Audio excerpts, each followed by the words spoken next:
Protesters filling the streets of Cairo for a 13th day with no end in sight. As protests continue, many are looking to Washington. So what should happen next? Jonathan Broder is the senior editor for defense and foreign policy for CQ. John also lived and reported for 20 years in the Middle East. Good morning, Jonathan.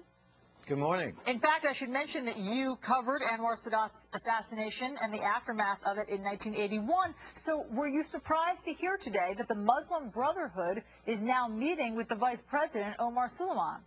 I was, actually, because the opposition so far has refused to meet with Vice President Suleiman. Their condition is that first Mubarak has to step down. So what you've got here is a break from the opposition, with the Muslim Brotherhood going ahead and conducting these meetings, showing that the opposition is not really unified. Jonathan, as Americans, we are always ecstatic at the prospect of any people who has been repressed finding democracy.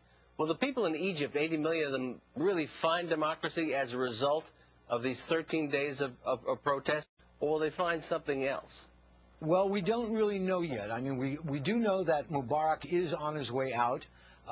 He has said he won't run again in September, and that his son, Gamal, also will not run. In effect, the Vice President, Omar Suleiman, is in charge of the government right now. He is the one making decisions.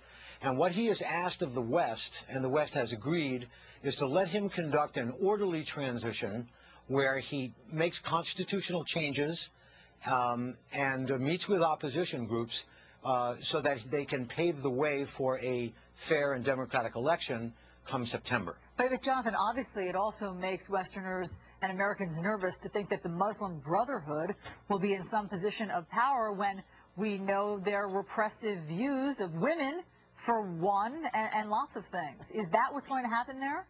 Well, you know, if you were to have an election right now in Egypt, the Muslim Brotherhood would probably win anywhere between 20 and 30%. The fact that so many other opposition groups have sprung up that are secular and youth-based dilutes the power of the Muslim Brotherhood. I'm not saying that they don't have views that many Americans don't prefer, but they are not as strong a opposition group as we had originally believed. Senior Editor Jonathan Broder of CQ, thank you for being with us here today. We'll see you soon. My pleasure.